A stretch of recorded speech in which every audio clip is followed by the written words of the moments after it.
Hey, everybody, welcome back to Birminology on the podcast. I am Jeremy Birmingham. Today's guest is Ohio State 2024 cornerback target Bryce West, one of the state's best players at Glenville High School, a player that could be on his way to helping restore a once famous recruiting pipeline for the Buckeyes. Let's bring on Bryce West and get to know a little bit more about this potential five-star cornerback prospect. As promised, Bryce West joins us now on Birminology on the podcast. Bryce, thanks, man. Appreciate you taking time. You guys are off to a pretty great start at Glenville this year. Tarbletters 8-0, I believe, and heading into an unexpected weekend off. What is it like for you guys just to be back on the field at Glenville, playing great football, leading your team into the playoffs, and having a real shot to win the state championship at a program that obviously has a ton of tradition and history? Yeah, I'll say it definitely means a lot because last year we started off to like a bad start, and this year we got like more on like track. Like we started off lifting as soon as the football season ended. We got in a weight room fast. Everybody started running track. It was like our main goal is to like get better as a team. Everybody working, everybody pushing each other to like the fullest potential. Like make sure nobody missing workouts. That was like the biggest thing for us. Now, for you as one of the leaders of this group, I mean, is there a moment in that process when you realize that it's working, that it's hitting people in a different way, and that it's changing what people want out of this process? Because not everyone is a five-star recruit, Bryce, right? You are, and you have a bright future on the football field ahead of this season at Glenville and your senior season next year. Not everyone on your team has that opportunity, but it still matters to everyone to win. So is there a moment that you can like think of that really you knew it was clicking? I knew it was clicking, seeing like everybody was the biggest thing for me. Everybody was showing up to the workouts, even if we were in school, out of school. Everybody was showing up, willing to put in the work, even if they didn't have offers. Even if they did have offers, everybody like pushed each other like they had offers, and like their main objective was to get offers.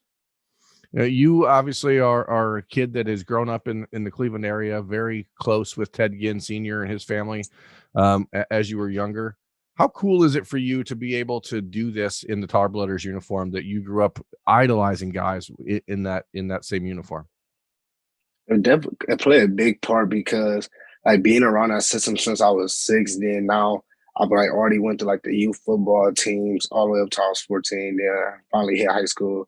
Now I'm playing for Glenville High School, and now I'm making like a big impact throughout the whole neighborhood. And do you see that you have kids in the neighborhood looking up to you the way that you used to look up to guys like Dante Whitner and Ted Ginn Jr. and Cardale Jones, et cetera? Yeah, there's definitely a lot of kids that look up to me. They come up to me, dap me up during practice. I'll go over there and make sure everybody like doing the right thing, especially if you play my position. I make sure like your technique on point, making sure like, and that's like a big factor to me because I know I gotta work hard because I got little kids looking up to me and they want to be just like me. So I know I can't take no off days because they don't want to take no off days.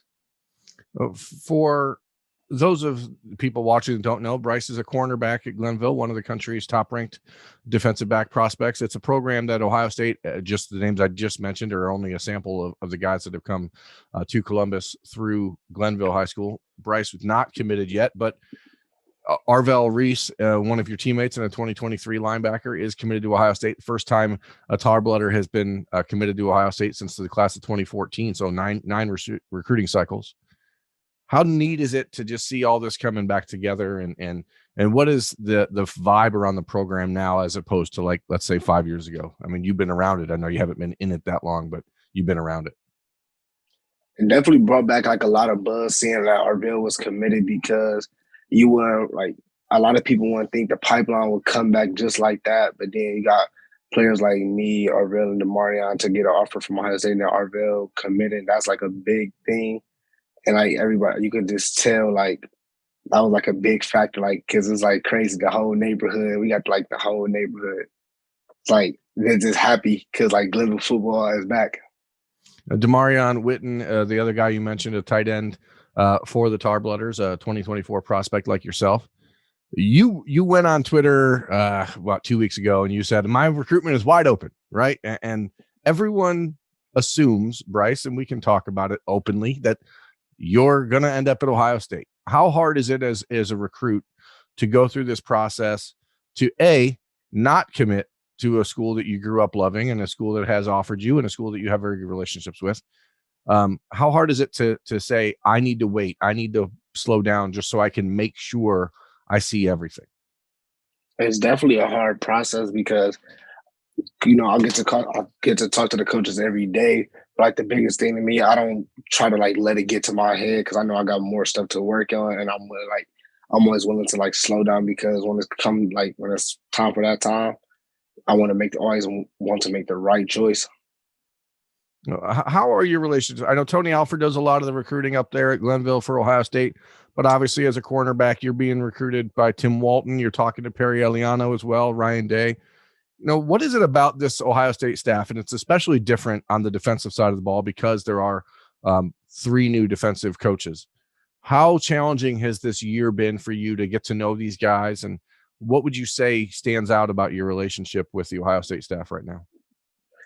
It's definitely a good relationship because I get to talk to them about like every week, every day, some days, every day, sometimes at a week. And then being able to like get in contact with the defensive coaches early in my recruitment like plays like a big part because they get to check up on you, send you like because now they're able to like talk to me, call me anytime they want. So it's like building that relationship was like the biggest factor. What are you seeing? I mean, you've been to Ohio State for a couple games this year. I think 2, right? The Wisconsin game and the Notre Dame game. When you're watching them in person, what are you seeing out of Tim Walton, out of the cornerbacks in this new system? You can see that they put the DBs through like a lot of work because you can see the technique there. They always coming downhill to make plays, or somebody else missed the tackle. The DBs right there. You don't ever see a DB getting beat in man-to-man coverage. Don't get beat in zone coverage, especially like when like the young guys come in, they putting in work. When you can see when the young guys come in, like you got Jair that came in and JK, they came in, made huge plays when like the other 2 corners are out. Have you gotten a chance to know Jair much? Obviously, he's a true freshman. He's closest to you in age, but as you get to talk to these guys that are in the program, what has been their message about Tim Walton, his style? I mean, what is it about what they say that interests you? I got to talk to Jair. I got to talk to JK because I was like on my unofficial, I was with them, but they said like the love there is like real, like the neighborhood, they love it. The coaches, they gonna love you. They gonna teach you like the best. Like they got the best BIA, best in America, best coaches in America. Got the best players in America. Ohio State only has 1 commitment in the class of 2024. That's Dylan Raiola from about 2,400 miles away in Arizona. Obviously, there's an expectation. Again, a lot of people believe that one day you'll commit to Ohio State. Do you have to weigh or balance out like how impactful you could be as a commitment versus what you have to do for yourself? Because obviously it would be beneficial to have a local guy committed to help recruit other players, but do you have to just completely shut that out of your decision? I definitely try to shut it out my decision because at the end of the day, I know you really working for yourself. It's like you definitely can help Ohio State recruit other players, but at the same time, you coming in to be a player for yourself, but to actually be a player for your team. But the biggest focus is like you want to come in, you want to come in, you want to come in early, do what you got to do to get on this field as early as you can. The interesting thing about the world of recruiting now is that even if you're not directly recruiting for a school, every time that you're out on the road, you're running into kids that are considering the same school you're considering. Every time you go to a camp, you're running into the same or kids that are considering the same schools you're considering. So you actually help build the closeness of a class without recruiting for one specific school. Are there any players around the country that you feel like you've gotten pretty close with, the guys that you talk to a lot that are not, local guys?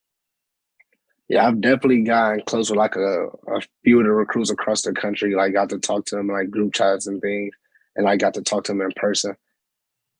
What is, what type of effort does Dylan Raiola put in on you? Is he in your ear a lot saying, come on, Bryce, let's go. Or is he, pretty much leaving you to your own? I say he's leaving me to my own. I actually haven't gotten to talk to him yet, but like, yeah, I've been like really on my own. As you start to push ahead here, Bryce. Obviously, the big focus is winning a state championship this year at Glenville. As you look beyond that, the end of your junior season is a time when a lot of players in your position start to make college decisions. Glenville's history has always been one that the guys wait a little bit longer, and sometimes at the request of Coach Ginn, sometimes at the request of, or at the decision of yourself. What do you want to do between the end of this season and next spring before you start locking in official visits? What's really important for you to figure out? Definitely figuring out like what's like the best place for me, seeing how many schools got this many players in my position committed to this school, and then like definitely build like bonds with the coaches. That's like the two biggest things for me. And then making sure like the schools I want to go to got what I want to major in when I do go to college. What is that? What do you want to do off the field? I want to do sports medicine. That's what I wanted to major in. That's what I've been low-key looking into right now. When you start to look at that stuff, I don't think a lot of times that people appreciate the fact that you guys, and when I say you guys, I mean highly ranked recruits, like you are still young people looking for a life that maybe doesn't always involve football. What do you do away from the game to have fun and to cut loose? Every time I see any posts of yours on social media, you're at the gym or something, but I mean, I know you have to do other stuff, right? Yeah. So on my free times, I game a little bit, play, or I go like chill with my friends. Sometimes I spend time with my family. What is the game that you play when you're at home and it's end of the night and Bryce West finally putting down the phone, putting away all the noise? What's the game that you play to relax? I either play Call of Duty Warzone or I play Tom Clancy Rainbow Six Siege with my friend. Rainbow Six. Tom Clancy's old school. Like that's I appreciate that because I think it's a better game than Call of Duty. That's just me, but whatever. I'm also terrible at those games. I am awful at those games. Let's break down a little bit ahead, Bryce. Like obviously Ohio State is one of those schools that everyone talks about. Do you think that you will actually have to take an official visit to Ohio State when it comes down to it because you've been there so many times?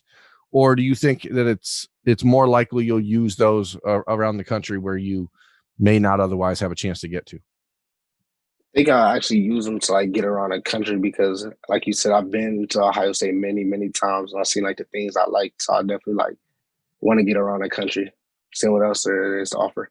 Who do you think that like school wise, you're like, I want to make sure I at least check them out? We got schools like I want to check out Alabama, Georgia, Tennessee, Notre Dame, and like other schools. Is there any pressure from the Ohio State staff on you to get the commitment out of the way and start helping them build it, or are they trying to keep their pressure off? They're trying to keep I'll say they're trying to keep their pressure off because I don't think you always want to like badger kids, like hurry up and get them to commit because that's how you like low key, in my opinion, like lose a relationship because it gets like kind of stressful on the kid. Yeah, I definitely agree with that. Do you, in your mind, again, the Glenville way has always been wait until the week before signing day. Obviously, Arvell made that decision a little bit earlier. I think because Ohio State was in a position where they really needed him to just get it out of the way because they wanted to get some momentum back in the class of 2023. Do you have a mindset of, hey, I definitely want to wait until at least this time? I mean, what's the perfect outcome of all this for Bryce West? For me, I definitely want to wait. Like I'd say a little bit like longer. It's like closer towards the end of my senior season, just so I can make sure I make the right choice, and then make sure like I'm interested in like the right schools. Who do you watch? Who's the guy? Who's the cornerback out there that you watch and try to compare yourself to and try to emulate? Jalen Ramsey. Why? Because I like the play style. Like I think I played a little bit of finesse. I can see he played with it. He played with swagger, but at the same time he played with aggression. And then seeing like the way he like what he do to our receivers, like he can come up and hit, he can cover well, he can do everything. So when you talk to Tim Walton about his experience coaching Jalen Ramsey, do you get extra insight into what he can do, or do you watch Jalen Ramsey and say, okay, Tim Walton, this lines up with what he coaches at Ohio State? I mean, how do you evaluate that? Also, when I was there for my visit at Ohio State, he showed me that he did coach Jalen Ramsey. He showed him he showed me the stands. Then he showed me like the clips, like what he was teaching them. So then you can see that's definitely another impact because you can see like some of like the greatest NFL corners do come from Coach Tim Walton. And Coach Walton obviously played at Ohio State, so he understands a little bit about the vibe there and the pressure there. But you're a guy playing for fun right now. You're playing in high school. You're having a good time. What is this recruiting process? And there's still obviously over a year of it left for you, but what do you think it's taught you about yourself that maybe you didn't know before the last year? Definitely, when you start getting recruited, I think it brings like another work ethic to you. It makes you like want to grind harder to know you got options where like places to go. It makes you want to always put that work in because there's always could be another person in your position doing the same thing as you, but working just a little bit harder at school, on and off the field. That's what like it taught me, like to bring like a better work ethic. Do rankings matter, Bryce? In my opinion, I don't think so because I think a lot of Ohio kids are slept in because down in Ohio we got a lot of talent, so I don't think it really matters. That's one area that I personally in the last couple of years have been trying hard to like talk about. But Ohio State, Ohio kids, there's not as much focus on them in the recruiting process because I think there's no spring football. Do you wish that Ohio had spring football? I definitely do wish we did have spring football just because it bring like more recruiters down here and like more media down here to see like that's what we actually working with. They don't got to spend all their time in like the places down south. So it's like when you spend most of your time down south, you think those kids are always better than like up north kids, like the Ohio kids. Yeah, it's a weird advantage that's built into having the spring practices and all that stuff. It's really not great for Ohio prospects. That's why it's always rare when one like yourself gets so much attention early and then lives up to it. It's important, I guess. Like there's a lot of weight that you actually carry for other kids in the state. So keep doing that, Bryce. No pressure. Anyway, that's Bryce West. Thank you for joining us on the show, man. I appreciate it. I've been waiting to get you on the show for a while, and good luck as you and your teammates try to finish up a state championship run. Thank you. You too. No problem. That's Bryce West. I'm Jeremy Birmingham. This has been Birminology on the podcast. Thanks for watching, everyone. We'll catch you next time.